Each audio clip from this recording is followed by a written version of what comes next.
Cerita dikanjut dengan Xiaoyan yang berniat pergi ke alam misterius surga barat. Xuan Huang pun memutuskan untuk ikut pergi bersama dengan Xiaoyan. Ia merasa bahwa dengan hal itu, ia akan dapat membalas kebaikan Xiaoyan. Xiaoyan pun menanggapi sikap Xuan Huang dengan tenang dan penuh dengan perhitungan. Xiaoyan memahami bahwa niat Xuan Huang untuk membantu bukanlah basa-basi, melainkan ketulusan yang disertai kesiapan mengerahkan seluruh kekuatan. Meski demikian, Xiaoyan tetap menolak tawaran dari Xuan Huang.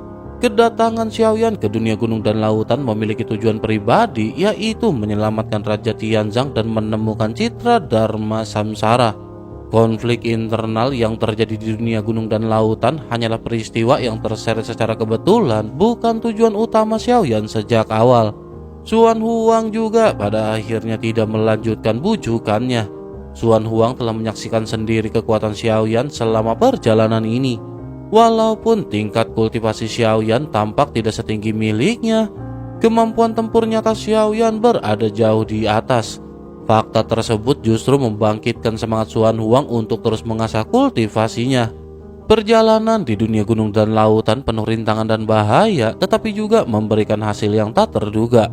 Patung Dharma Samsara yang telah lama menghilang dari Sensi akhirnya benar-benar ditemukan. Namun di hadapan Xiaoyan masih tersisa dua persoalan besar yang belum terselesaikan. Soal pertama adalah nasib dari Long Yi. Penguasa mimpi memang telah melarikan diri, tetapi ancaman belum sepenuhnya lenyap. Dunia gunung dan lautan dipenuhi dengan bahaya tersembunyi dan Xiaoyan tidak tega meninggalkan Long Yi sendirian. Perebutan tubuh yang pernah dialami Long Yi meninggalkan dampak yang belum sepenuhnya sirna, dan resiko kemunculan kembali ancaman tersebut masih ada. Persoalan kedua berkaitan dengan amanah dari Yi atau nomor 1 dalam konferensi Dewa Kekacauan. Xiaoyan ditugaskan untuk mencari gunung ilahi primordial di reruntuhan. Namun sejak memasuki dunia gunung dan lautan, Xiaoyan terus bergerak tanpa memperoleh satupun petunjuk yang jelas mengenai keberadaan gunung tersebut.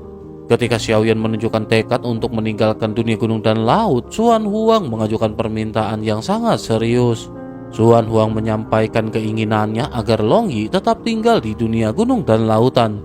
Xuan Huang bersedia mempertaruhkan nyawa demi melindungi Long Yi dan berjanji akan mengerahkan seluruh kekuatan klan naga untuk membantu Long Yi. Pernyataan itu membuat perhatian Xiaoyan pada akhirnya seketika terfokus.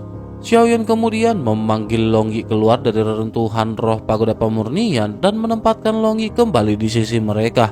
Xiaoyan menatap Xuan Huang dengan sorot mata tajam. Xiaoyan menyadari bahwa menjadikan Long Yi sebagai raja bukanlah perkara sederhana dan membutuhkan pengorbanan besar. Tanpa dorongan kepentingan yang kuat, tidak mungkin Xuan Huang bersikeras sejauh itu. Sementara itu, Xuan Huang pada saat ini tampak ragu sejenak. Pandangannya beralih ke Fengxi, pemimpin klan Phoenix yang berada tidak jauh darinya. Permintaan tersebut jelas menyentuh rahasia inti klan naga. Fengxi memahami maksud Xuan Huang dan berkata bahwa klan Phoenix tidak akan memiliki niat maupun kesempatan untuk terlibat dalam perebutan tahta dunia. Selanjutnya, Fengxi dengan tenang akhirnya menjauh dan menjaga jarak. Xiaoyan secara diam-diam menyebarkan kekuatan jiwa membentuk segel tak kasat mata untuk memastikan tidak adanya informasi yang bocor keluar di area tersebut. Di bawah tekanan pandangan Xiaoyan, Xuan Huang akhirnya mengungkapkan alasan sebenarnya. Xuan Huang mengakui bahwa ada motif pribadi di balik niat tersebut, namun motif itu berkaitan langsung dengan nasib seluruh klan naga. Jika Long Yi berhasil menjadi raja dunia gunung dan lautan yang baru, maka klan naga akan memperoleh berkah keberuntungan dari dunia gunung dan lautan. Dengan dukungan keberuntungan itu, klan naga diyakini akan bangkit kembali, mencapai kejayaan besar dan memulihkan posisi yang pernah hilang di masa lalu. Xuan Huang berdiri di hadapan Xiaoyan dengan sikap lurus dan keyakinan yang jelas. Xuan Huang menyatakan bahwa tidak ada niat tersembunyi di balik usulan yang ia sampaikan, hanya keinginan yang tulus agar Xiaoyan dapat merasa tenang. Ketegasan Xuan Huang bukan berasal dari paksaan, melainkan dari keyakinan yang dibangun oleh prinsip hidup yang selama ini ia jalani. Sepanjang perjalanan bersama, Xiaoyan telah mengenal dengan baik watak Xuan Huang. Xuan Huang dikenal setia, adil, dan selalu menaruh kepedulian besar terhadap rakyat jelata. Sifat itu membuat Xiaoyan memahami bahwa Suan Huang bukan tipe yang akan memanipulasi orang lain dengan janji kosong atau kata-kata indah tanpa dasar. Namun kegelisahan di hati Xiaoyan tidak sepenuhnya sirna. Yang membuat Xiaoyan waspada bukanlah Suan Huang, melainkan berbagai bahaya tak dikenal yang tersembunyi di dunia gunung dan lautan. Suan Huang terus meyakinkan Xiaoyan bahwa kekhawatiran tersebut tidak perlu berlebihan. Suan Huang menjelaskan bahwa Long Yi memiliki garis keturunan Zhu Jiuyin yang telah mencapai alam dewa abadi. Dengan potensi seperti itu, Long Yi tidak mungkin selamanya berada di bawah perlindungan Xiaoyan. Suan Huang mengibaratkan Long Yi sebagai ikan mas emas yang tidak ditakdirkan untuk tinggal di kolam sempit. Pada akhirnya, Long Yi pasti akan menghadapi angin dan awan, bertarung di arus besar yang menentukan takdirnya sendiri. Setelah mendengar penjelasan itu berulang kali, Xiaoyan akhirnya menoleh ke arah Long Yi. Tatapan Long Yi tampak dalam dan penuh pertimbangan, seolah sedang menimbang jalan hidup yang terbentang di hadapannya. Xiaoyan pun menyampaikan perasaannya kepada Long Yi dengan kelembutan seorang ayah. Xiaoyan menegaskan bahwa pilihan sepenuhnya berada di tangan Long Yi. Meskipun dunia gunung dan lautan penuh bahaya, tempat itu juga merupakan jalan menuju puncak kekuatan. Xiaoyan tidak berniat menghalangi masa depan Long Yi, namun Xiaoyan juga menegaskan bahwa jika Long Yi tidak menginginkan jalan tersebut, Xiaoyan bersedia melindungi Long Yi sepanjang hidupnya. Di dalam hati Xiaoyan, Long Yi tidak berbeda dengan putra kandungnya sendiri. Xiaoyan tidak pernah memaksa Long Yi untuk tumbuh menjadi seseorang yang kuat yang tak tertandingi demi membantu Xiaoyan atau Sensi. Harapan Xiaoyan sederhana, yakni agar Long Yi dapat hidup bebas, menemukan arti hidup yang sebenarnya, dan berjalan di jalan yang ia pilih dengan kesadaran penuh. Xiaoyan juga memahami bahwa di dalam hati Long Yi, Xiaoyan selalu menempati posisi terpenting. Kedekatan itu telah ada sejak awal dan tak tergantikan bahkan setelah kehadiran Qiu. Ikatan tersebut tetap kokoh menjadi dasar kepercayaan dan rasa hormat Long Yi terhadap Xiaoyan. Sementara itu, Long Yi pada saat ini terdiam sejenak. Wajah Long Yi masih menyisakan kesuraman seperti biasanya, namun di dalam mata Long Yi mulai tampak cahaya baru yang menandakan pemikiran mandiri. Long Yi akhirnya menyatakan kesediaannya untuk tinggal dan menempuh jalan di dunia gunung dan lautan. Long Yi percaya bahwa dengan menjadi lebih kuat di tempat itu, Long Yi akan dapat membantu Xiaoyan, membantu Sensi, dan juga membantu Qiu. Saat memikirkan Qiu, sorot mata Long Yi berubah lembut memperlihatkan tujuan yang mulai terbentuk dengan jelas di dalam hati. Sebenarnya Long Yi telah lama memiliki jawaban atas pilihan tersebut. Keputusan itu telah matang di dalam batin Long Yi dan Xiaoyan merasakannya. Xiaoyan merenung sejenak dan menyadari bahwa Long Yi telah melangkah keluar dari bayang-bayang perlindungan dan bersiap menghadapi dunia dengan tekad sendiri. Long Yi juga memahami kekhawatiran Xiaoyan dan menyatakan bahwa keberanian Xiaoyan menjadi cerminan bagi Long Yi. Long Yi menegaskan bahwa rasa takut tidak akan menghalangi langkah Long Yi. Tidak peduli seberapa berbahaya dan sulit jalan yang harus ditempuh, Long Yi bertekad untuk melaluinya dengan usaha penuh. Mendengar tekad itu, Xiaoyan memilih untuk menghormati keputusan Long Yi. Xiaoyan menyadari bahwa setiap orang memiliki kehidupannya sendiri dan jalannya masing-masing. Xiaoyan pun menegaskan dukungan tanpa syarat kepada Long Yi apapun hasil yang menanti di depan. Xiaoyan lanjut menepuk bahu Long Yi dengan penuh keyakinan. Tatapan Long Yi pun akhirnya dipenuhi dengan tekad yang mantap. Jika suatu hari Long Yi benar-benar mampu menjadi Raja Gunung dan Laut yang baru, pencapaian tersebut akan menjadi tonggak luar binasa dalam hidup Long Yi. Hal itu juga sekaligus membuka kemungkinan bagi kekuatan Long Yi untuk menembus tingkatan yang lebih tinggi lagi. Untuk mengeluarkan potensi penuh dari garis keturunan Zhu Jiuyin, seseorang harus memiliki level yang cukup serta keberuntungan gunung dan laut yang menyertainya. Tanpa dua hal itu, kekuatan garis keturunan hanya akan tertahan oleh segel alami yang tidak dapat ditembus. Selanjutnya, selain dari persoalan itu, masih ada masalah besar yang berkaitan dengan Gunung Suci Hunyuan atau Gunung Ilahi Primordial. Namun hingga saat ini tidak ada satupun petunjuk yang dapat ditelusuri Xiaoyan. Karena alasan itu, Xiaoyan memutuskan untuk tidak tinggal lebih lama di wilayah gunung dan lautan. Waktu dan energi yang dihabiskan dari tempat itu tidak lagi sebanding dengan hasil yang bisa diperoleh. Namun begitu akhirnya hendak berpisah, Suan Huang tiba-tiba mengangkat tangannya dan menyentuh dahinya sendiri. Dengan tekad yang jelas, Suan Huang mengorbankan sebagian darah esensi jiwanya. Gumpalan darah jiwa itu terlepas dari tubuhnya dan melayang perlahan di udara, berhenti tepat di depan Xiaoyan. Tindakan itu mengandung makna bahwa jika Xiaoyan merasa tidak tenang, darah jiwa tersebut dapat digunakan sebagai jaminan mutlak. Suan Huang bahkan menyampaikan kesiapannya kehilangan nyawa jika Long Yi sampai mengalami kemalangan. Ketulusan Suan Huang ini seketika membuat Xiaoyan terdiam sesaat. Perilaku seperti itu tidak pernah Xiaoyan duga sebelumnya. Tanpa ragu, Xiaoyan mengibaskan tangannya dan mengembalikan darah jiwa tersebut ke Suan Huang. Xiaoyan tentu saja menolak jaminan yang terlalu berat seperti itu. Xiaoyan juga menyatakan bahwa meskipun waktu kebersamaan mereka tidak lama, karakter Suan Huang tidak perlu lagi diragukan. Xiaoyan hanya meminta agar Long Yi dijaga dengan sungguh-sungguh. Setelah itu, Xiaoyan menangkupkan tangannya dan membungkuk dalam-dalam ke arah Suan Huang. Kepercayaan yang diberikan secara terbuka itu membuat mata Suan Huang berbinar. Jantung Suan Huang berdebar kencang karena kepercayaan seperti itu jauh lebih berharga daripada harta atau teknik kultivasi apapun. Suan Huang pun menyatakan tekadnya untuk mempertaruhkan nyawa demi membantu Long Yi mencapai posisi Raja Gunung dan Lautan yang baru. Bagi Suan Huang, janji tersebut bukan sekedar ucapan, melainkan sumpah yang berasal dari keyakinan terdalam. Sementara itu Xiaoyan kemudian menyampaikan maksud agar Long Yi bersujud dan resmi menjadi murid Suan Huang. Sejak saat itu Suan Huang akan menjadi guru yang membimbing jalan kultivasi Long Yi. Mendengar hal tersebut, Long Yi segera melaksanakan perintah dengan penuh hormat dan mengakui Suan Huang sebagai gurunya. Suan Huang dengan cepat melangkah maju dan membantu Long Yi berdiri. Senyum bahagia terpancar jelas dari wajahnya. Menerima murid dengan bakat, garis keturunan, dan keberuntungan sebesar Long Yi merupakan berkah terbesar sepanjang hidup kultivasi Suan Huang. Memiliki murid seperti Long Yi sama nilainya dengan memperoleh keberuntungan besar. Dalam jangka panjang, keberadaan Long Yi akan memberi umpan balik besar terhadap kultivasi Suan Huang dan membuka jalan yang sebelumnya tertutup oleh segel tak kasat mata.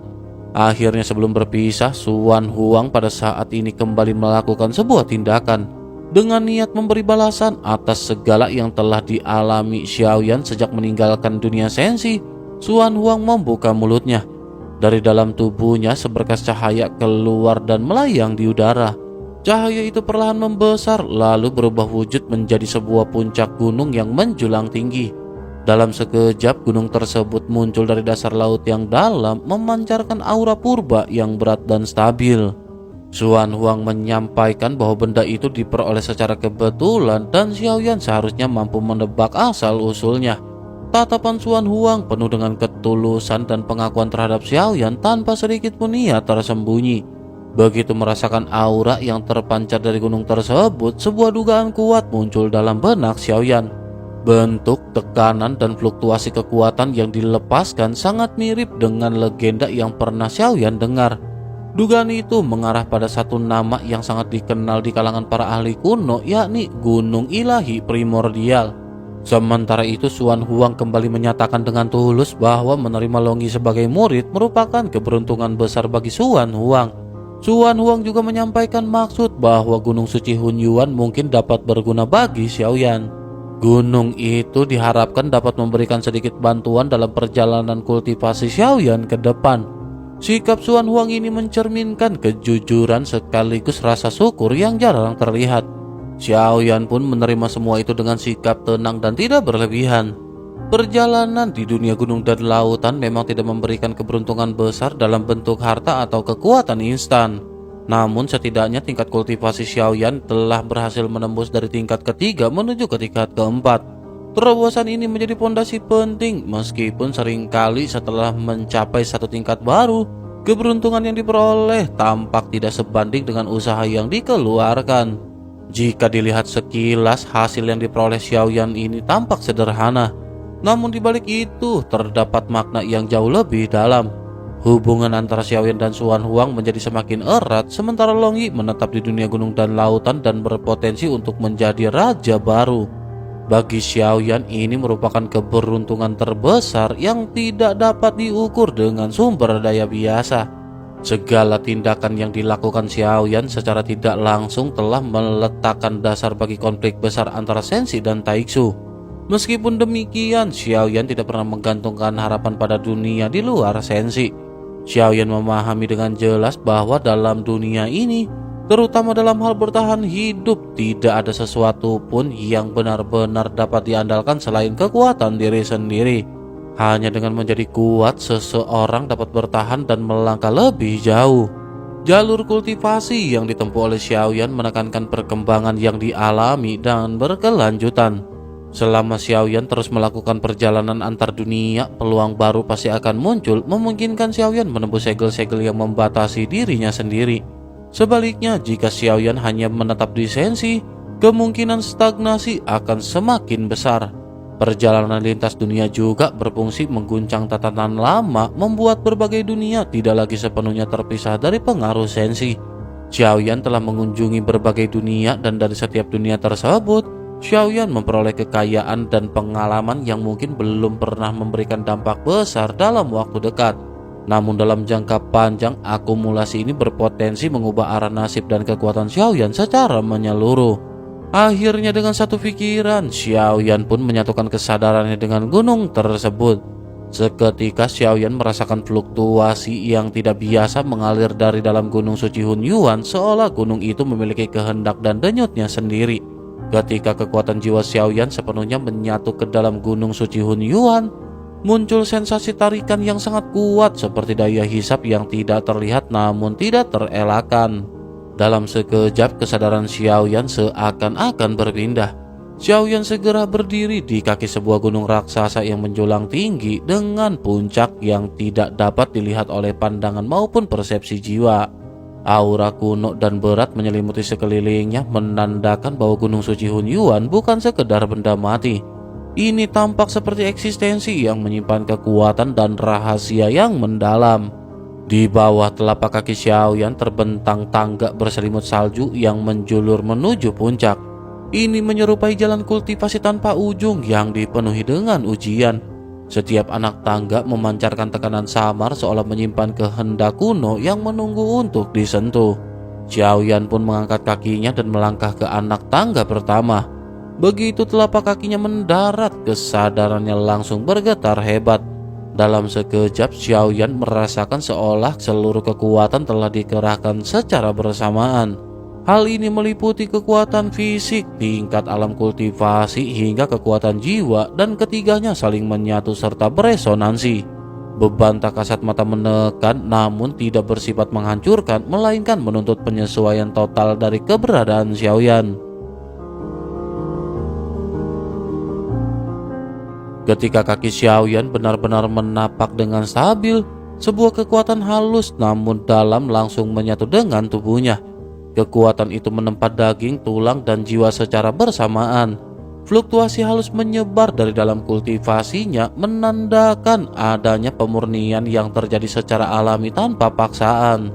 Xiaoyan pun menarik kembali kesadarannya dengan begitu cepat. Sorot matanya dipenuhi keterkejutan dan ketidakpercayaan. Dalam benaknya, Xiaoyan menyadari bahwa gunung ini bukan sekedar objek biasa, melainkan harta karun kultivasi yang luar binasa langka. Perasaan kagum itu mendorong Xiaoyan mengekspresikan kekagumannya terhadap keajaiban gunung tersebut. Xiaoyan menilai bahwa gunung ini memiliki sifat yang jauh melampaui bayangan awal Xiaoyan. Namun Xuan Huang yang berdiri di sampingnya menunjukkan reaksi yang sangat berbeda. Dalam pandangan Xuan Huang, gunung itu hanyalah bongkahan besar yang bisa digunakan sebagai senjata untuk dilemparkan ke arah musuh. Ia tidak merasakan adanya manfaat kultivasi sedikit pun. Perbedaan persepsi itu membuat Xiaoyan hanya bisa terdiam sejenak. Xiaoyan segera menyadari bahwa pengalaman setiap individu terhadap gunung suci Hunyuan tidaklah sama. Xuan Huang belum melihat wajah sejati gunung tersebut, sementara Xiaoyan telah merasakannya secara langsung. Xiaoyan kemudian menyampaikan pemahamannya bahwa gunung ini mampu membantu kultivasi dengan efek yang sangat menakjubkan. Xiaoyan sama sekali tidak menyembunyikan fakta tersebut dari Xuan Huang. Bagi Xiaoyan, manfaat seperti ini tidak perlu lagi ditutup-tutupi. Sementara itu Xuan Huang menanggapi dengan sikap santai dan terbuka. Dalam penilaiannya, selama gunung itu berguna bagi Xiaoyan, maka keputusannya untuk memberikan gunung tersebut tidak perlu disesali. Jika dibiarkan tanpa dimanfaatkan, gunung itu hanya akan menjadi batu mati yang tak bernilai. Sikap Xuan Huang menunjukkan bahwa tidak ada sedikit pun niat untuk menarik kembali pemberian tersebut meskipun efek istimewanya telah terungkap. Sementara itu Dewa Bangau memandang gunung suci primordial dengan tatapan penuh perhitungan. Sebagai pengelana yang telah melintasi dunia yang tak terhitung jumlahnya, Dewa Bangau memiliki pengetahuan luas tentang berbagai harta langka. Dewa Bangau memahami bahwa gunung ini bukanlah objek sembarangan. Dalam legenda yang diketahuinya, gunung suci primordial hanya dapat didaki oleh mereka yang benar-benar kuat. Siapapun yang mampu mencapai puncaknya akan memperoleh manfaat menyeluruh baik dalam wujud tubuh, jiwa maupun keberuntungan. Selain itu, mereka juga akan dianugerahi keberuntungan suci primordial. Xiaoyan pun menduga bahwa pengetahuan seperti itu mungkin belum tentu diketahui oleh Xuan Huang, tetapi hampir mustahil bagi Dewa Bangau untuk tidak menyadarinya. Ketertarikan Dewa Bangau terhadap gunung tersebut tampak jelas meskipun Dewa Bangau menyadari bahwa saat ini tidak memiliki alat tawar-menawar yang sepadan untuk menukarnya. Bagi Dewa Bangau, gunung ini lebih menyerupai koleksi langka yang patut dikagumi daripada sekedar komoditas perdagangan. Dewa Bangau juga memahami bahwa tidak semua makhluk memenuhi syarat untuk mendaki gunung ilahi primordial. Dalam penilaiannya, hanya nama dan kehendak seorang yang mulia yang mungkin mampu mengguncang gunung tersebut hingga menyingkap potensi sejatinya. Sikap Dewa Bangau ini terhadap Xiaoyan terbilang ramah dan penuh kedekatan. Pada saat ini, seolah-olah sosok Dewa Bangau adalah rekan lama dari Yang Mulia di masa lalu. Kedekatan ini bukan tanpa alasan, melainkan karena mereka berbagi musuh yang sama dan berada di jalur konflik yang serupa. Sementara itu mengenai Xuan Huang, Xiaoyan tidak menyimpan terlalu banyak keraguan. Dari seluruh informasi yang telah dikumpulkan, termasuk sikap dan pernyataan Xuan Huang sepanjang konferensi kekacauan, terlihat jelas bahwa perhatian Xuan Huang selalu tertuju pada keseluruhan dunia gunung dan lautan. Hal tersebut menunjukkan kepedulian yang tulus terhadap keseimbangan dunia, bukan ambisi pribadi semata. Mereka yang memiliki rasa keadilan yang kuat cenderung memiliki kepedulian terhadap rakyat jelata. Prinsip semacam itu tercermin pada tindakan Dewa Bangau meskipun dorongan dibaliknya tidak sepenuhnya murni. Kerendahan hati dan bantuan yang diberikan kepada Xiaoyan sebagian besar berakar pada kenyataan bahwa keduanya memiliki musuh yang sama, yakni Taixu. Sementara itu di sisi lain terdapat penilaian rasional dari Dewa Bangau yang memandang Xiaoyan sebagai sosok bernilai tinggi yang dapat memberikan manfaat berkelanjutan di masa depan. Bagi Dewa Bangau, semua itu merupakan bagian dari perdagangan yang telah menjadi kebiasaannya selama berkelana melintasi banyak dunia. Perdagangan yang dijalani tidak hanya terbatas pada pertukaran benda, tetapi juga mencakup hubungan, aliansi, dan potensi masa depan.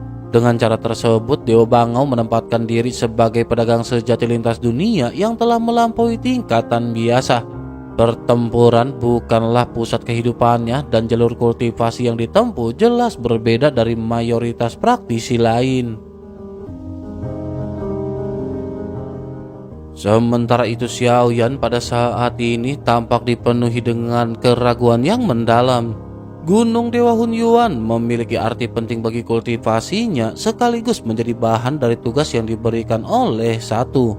Di dalam pikirannya muncul pertentangan antara menyerahkan gunung ilahi kekacauan primordial sesuai amanat atau menyimpannya sementara untuk menopang kultivasi sebelum akhirnya diserahkan.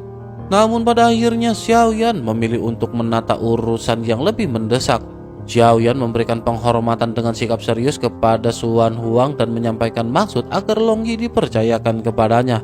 Keputusan itu diambil karena Xiaoyan pada akhirnya akan segera benar-benar berangkat meninggalkan dunia gunung dan lautan. Mengenai Ye Beijing, Xiaoyan tidak menemukannya saat itu, tetapi keyakinan tetap ada. Jika Ye Beijing berniat bertemu, jarak dan waktu bukanlah penghalang bagi Ye Beijing. Persoalan berikutnya adalah perjalanan menuju alam misterius surga barat. Pohon dunia milik Xiaoyan tersimpan di dalam menara roh pagoda pemurnian sehingga perjalanan seorang diri bukan masalah besar. Namun untuk keberangkatan saat ini, Xiaoyan hanya bisa mengandalkan Dewa Bangau.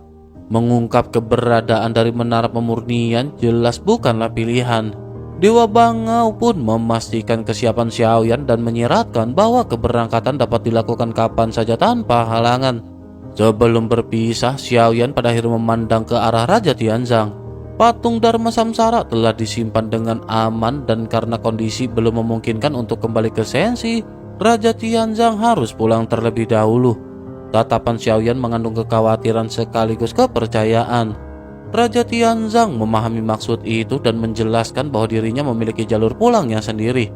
Selain itu, Raja Tianzang menanyakan apakah ada pesan yang perlu disampaikan kembali ke Sensi.